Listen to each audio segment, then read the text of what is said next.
I have participated in a lot of bilateral meetings in my time with heads of state and other dignitaries. There's always a certain protocol that goes along with this. I've never seen anything like President Zelensky's behavior there. He berated and interrupted his host, and instead of expressing gratitude for the extraordinary help that the U.S. has provided his country and effectively helped him stay alive and stay in power. So the way that went down was very disappointing.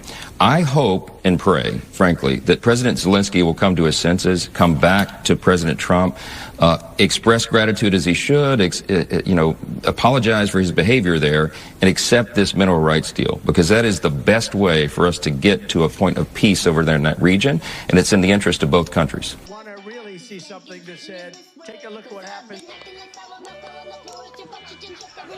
Hey. Why this beat so cold?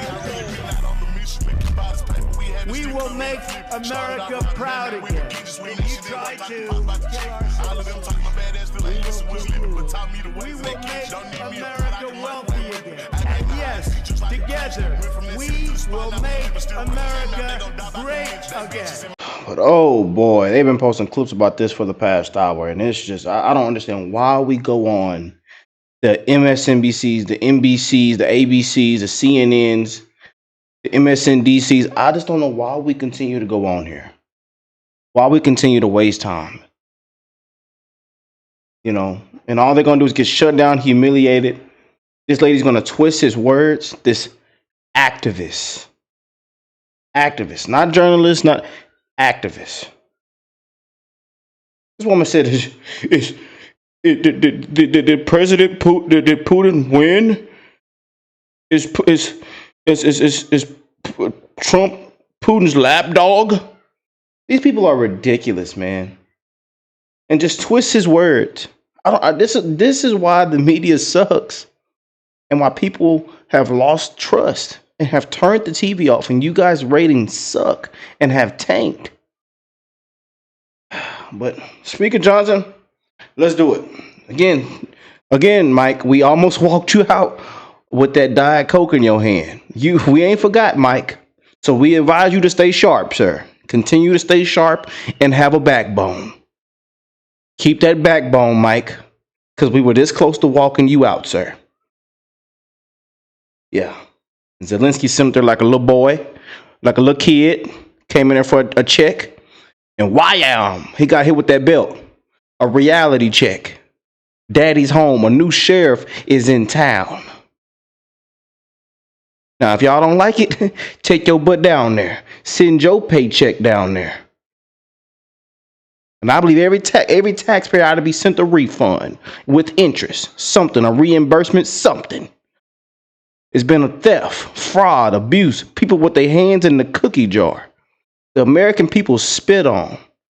People struggling.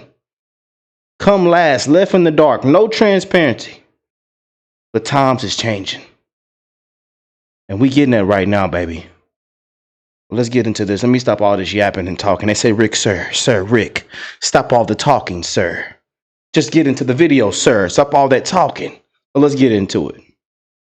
And joining me now. Make sure y'all hit that like button, subscribe to the channel if you're new here, join the family. We're almost at 500,000 beautiful patriots around the world. God bless them beautiful patriots. I hope everybody's having an amazing week, an amazing month. Start to the month of March. Time is going by fast. Do not take time for granted. Please. I love y'all, man. And I'm wishing the best in all you guys' life. And we're going to continue to hold everybody accountable. We're going to hold President Trump accountable, this administration accountable. And we're going to keep winning. Simple. Let's jump in. Now is the Speaker of the House, Republican Congressman Mike Johnson of Louisiana. Speaker Johnson, welcome back to Meet the Press. Hey, Kristen, great to be with you as always. It's great to have you back, Mr. Speaker. As you know, reaction has been pouring into that Oval Office meeting on Friday. Democrats and even some Republicans say it only emboldened Vladimir Putin. A Kremlin spokesman saying today that the U.S. foreign policy shift, quote, largely coincides with its vision. Here was the Wall Street Journal editorial board, quote, Putin wins the Trump-Zelensky Oval Office spectacle.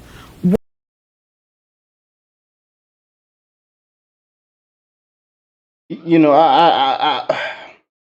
all right, let's continue. Y'all know what I'm finna say, but I don't even have to say it because we're all thinking the same thing. Was Vladimir Putin the winner here, Mr. Speaker?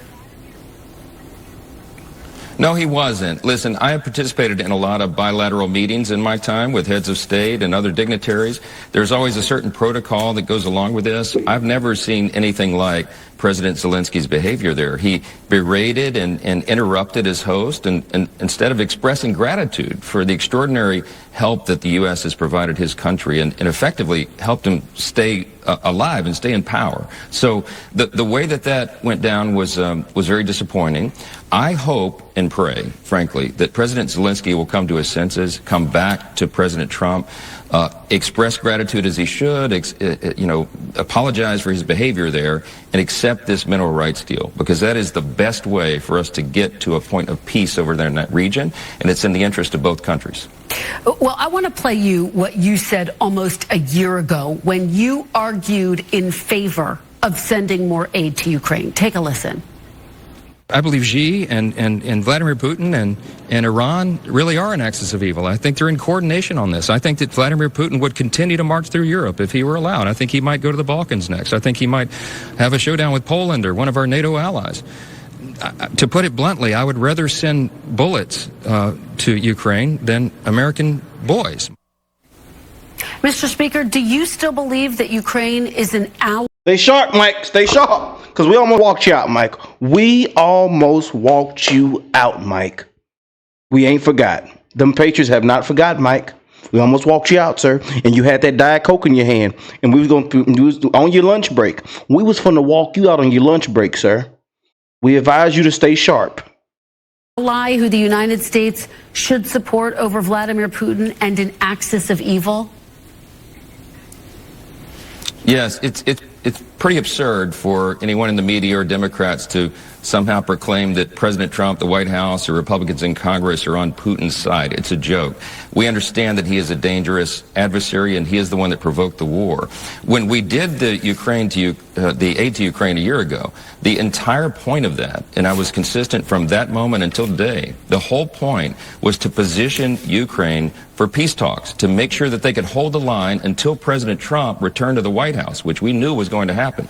President Trump is the only figure on the entire globe who is powerful enough to bring both of these parties to the table. And he was in the process of doing that. And he was very, I think, excited about the deal that was going to be consummated yesterday.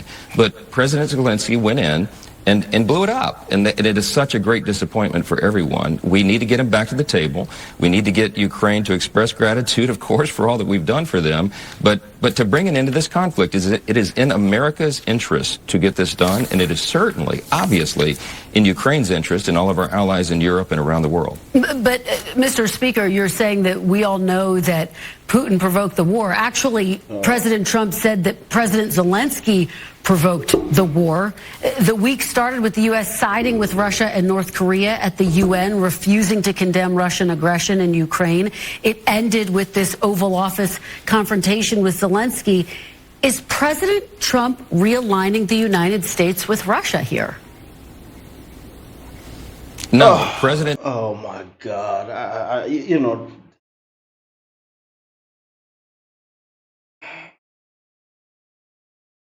This is why I say I don't know why we continue to go on these MSNBCs, CNNs, MSNB. I don't know why we go in and talk to these activists. I don't know why we go in here and waste time. It's like talking to a wall. In through one ear, out the other. They twist everything. They spin everything.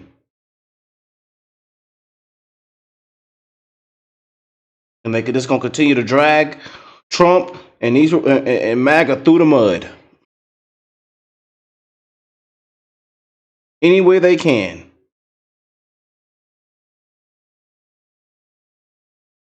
Trump is trying to get these two parties to a point of peace, and it takes just say it, ma'am. She just might as well just say live on air. I think Trump should send more money. I think Trump should have gave him more money. Just go and say it, ma'am. We know you want to say it so bad. They ought to send her butt down there. And her NBC salary down there, too. I'm sorry, y'all. Y'all know the fake news pisses me off, family. Y'all know how we get. I'm sorry. They say, Rick, sir, stop all that talking, sir. I'm so sorry. Certain maneuvers and certain strategies to do that. You have two parties who, to this point, have not shown any interest, apparently, in getting to peace. What President Zelensky did in the White House was effectively signal to us that he's not ready for that yet. And I think that's a grave disappointment. We have to get this settled, and we stand with our allies, we always do, but they have to be reasonable. You've got to bring an end to this war. And for we tired of funding this war. We tired of people dying. Time for peace, man. But what you're not going to do is come in. Y'all seen his body language, the way he was talking, ungrateful, disrespectful. So that's one thing we not going to do. And we done kept you on your feet. We done kept you on your feet. All you had to do was be a little good boy. Be a good boy. Actor. We know what you did before you became president. He down there acting and then become a president on the script. He been an actor his whole life. Little hole in the wall. They want us to sit. Anyways, let me stop talking.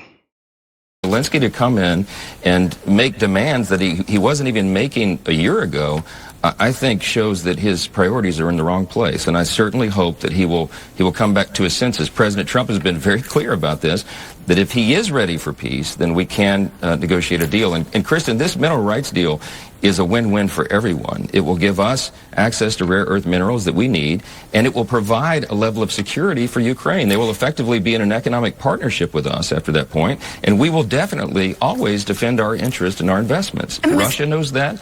China. Look at her face. She doesn't care. She probably doesn't even know what you're talking about, Mike. She doesn't even know. China knows that. Iran and North Korea know that, and that's a very important message for us to send. Mr. Speaker, you're saying that the United States stands with its allies, and yet what we saw there in the Oval Office was the president and vice president berating an ally in front of cameras. Just to put a fine point on this, is the United States abandoning Ukraine? No, they're not abandoning Ukraine. I was with the president. Yeah, I told y'all. We're just wasting time. Mike, you ought to just walk off set, sir. I'm just saying. You ought to just save everybody's time and just walk off set. We shouldn't even waste time answering these ladies' question. We shouldn't. A day before that meeting, and he was excited about this mineral rights deal. He believed it, and we all believed it, to be in the best interest of both countries. It is not the president and the vice president that berated Zelensky. I saw it the other way around. I saw Zelensky rather stiff-necked in the Oval Office. Instead of being gracious and saying thank you and looking for a way out of this mess, he did quite the opposite. Look, that's why members of Congress are frustrated. That's why the American people are frustrated about this. We have to stand for America's principles and America's priorities, and I think this would have accomplished all those things. And it's really unfortunate the way that it developed. Mr. Speaker, Senator Lindsey Graham on Friday floated the idea that President Zelensky may need to resign in order for there to be a peace agreement. Do you agree with that statement? Well, something has to change.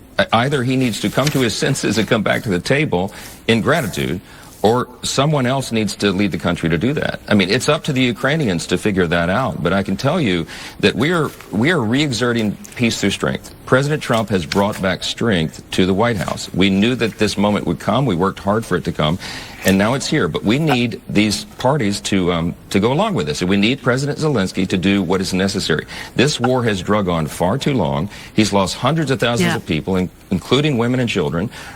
We've got to bring an end to it. And I think our European allies are hoping that that is the case, and we are as well. Okay, so just to put a fine point on that, you are saying that it might be necessary for President Zelensky to step down and not Putin. Do you want to see Putin step down? What? Oh. Ma'am, we want to see you step down. We want to see you step down, resign, throw the towel in. We want to see the whole network step down and be removed. NBC, ABC, CNN, MS, all these. I tell you, man. I'd like to see Putin defeated, frankly. He is an adversary of the United States. Okay. But in this conflict, we've got to bring an end to this war. It's in everybody's interest.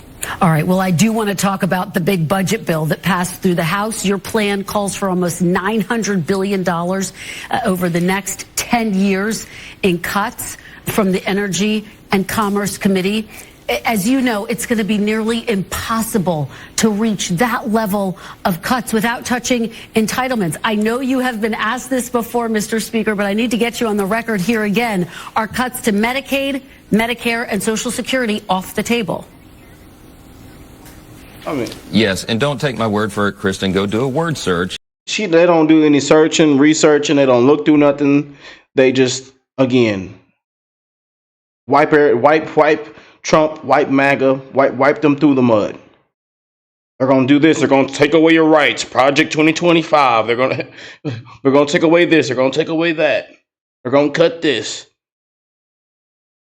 I mean, man, how many times do we have to go through this? I've done like 5-6 interviews in the past 2 days, and this is the same thing comes up. When we all know how. I mean, and even Trump said, how many times are y'all going to keep asking me this? When the press asked him that.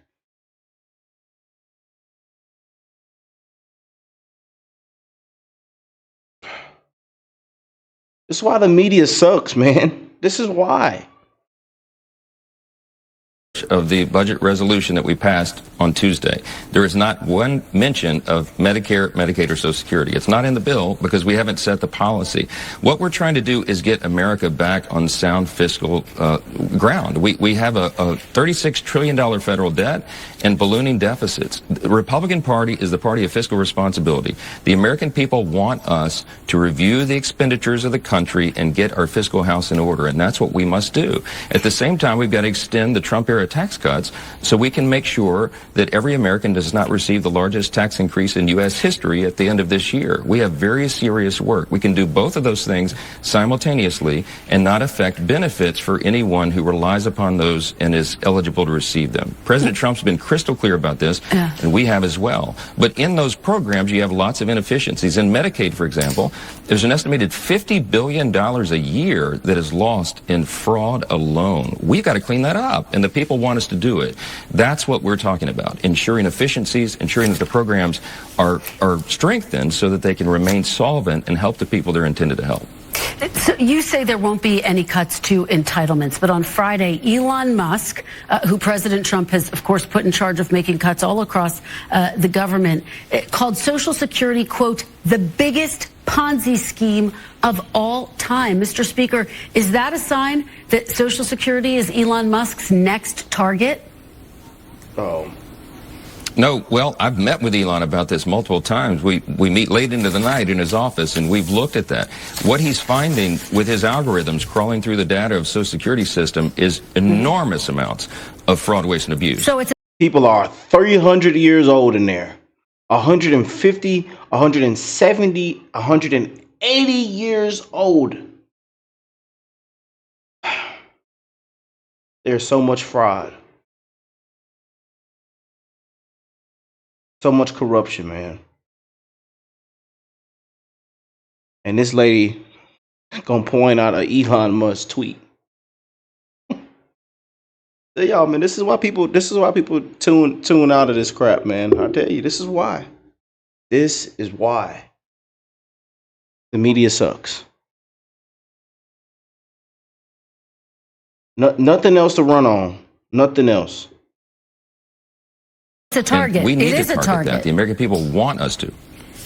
No, Kristen, don't put words in my mouth. What I am saying is we have a moral responsibility to ensure that those programs are conducted in a way that does not allow for this massive fraud and abuse. And that's what he is finding. He's finding, for example, that one Social Security number can be assigned to dozens or maybe hundreds of people. So that every time there's a check distribution, it goes to all those different addresses. There was no safeguard in the existing software, the Social Security, to prevent that from happening. That is outrageous. And when these examples are presented to the American people, they're going to be on the side of Doge and Elon, President Trump, and the Republicans in Congress. And we look forward to cleaning that up. It's worth noting the Social Security Administration's internal watchdog found that less than 1% of benefit payments were improper. I do want to get to my final question, though, which is about the shutdown. Don't believe it. Hey, don't believe it. All right. Yeah. Okay. Well, in 2 weeks, there is a potential government shutdown, Mr. Speaker. A lot of people worried about this. Can you guarantee that the federal government will stay open? We are working hard to do our responsibility to keep the government open. Democrats have to help negotiate this, and they've, to this point, shown no interest in finding a reasonable solution for that. We're looking to pass a clean CR to freeze funding at current levels to make sure that the government can stay open while we begin to incorporate all these savings that we're finding through the Doge effort and these other sources of revenue that President Trump's policies are bringing to the table. And then for FY26, for the next fiscal year, you're going to see a very different process and a lot more efficient and effective spending for the people. We look forward to that. But, Mr. Speaker, of course, Republicans control the White House, the House, and the Senate. So isn't it on Republicans to keep the government open, and will you do so?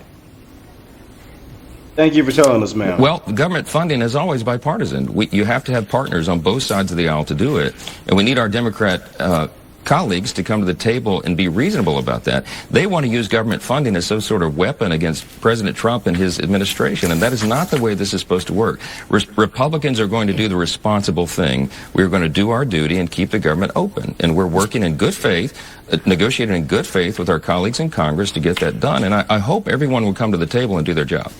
All right. Covered a lot of ground. Covered a lot of ground. Oh, shut up. And I think they ought to shut a lot of things down. Y'all need to shut down the IRS before April 15th. Just shut a lot of things down, Mike. A lot of things need to be shut down. Y'all need to end property tax. Y'all need to do this, that. There's a lot of things we need to get down. We need to get these prices down. Let's hurry up, Mike. I know it doesn't happen overnight, though. You know, tell them crying liberals and Democrats that, too. They think things happen overnight, you know. Stop crying. Stop whining. Stop complaining, or if not, leave the country. Because these next 4 years, be ready. The man won. There's nothing you can do about it. You know, all we can do is worry about and focus on right now. Libtards.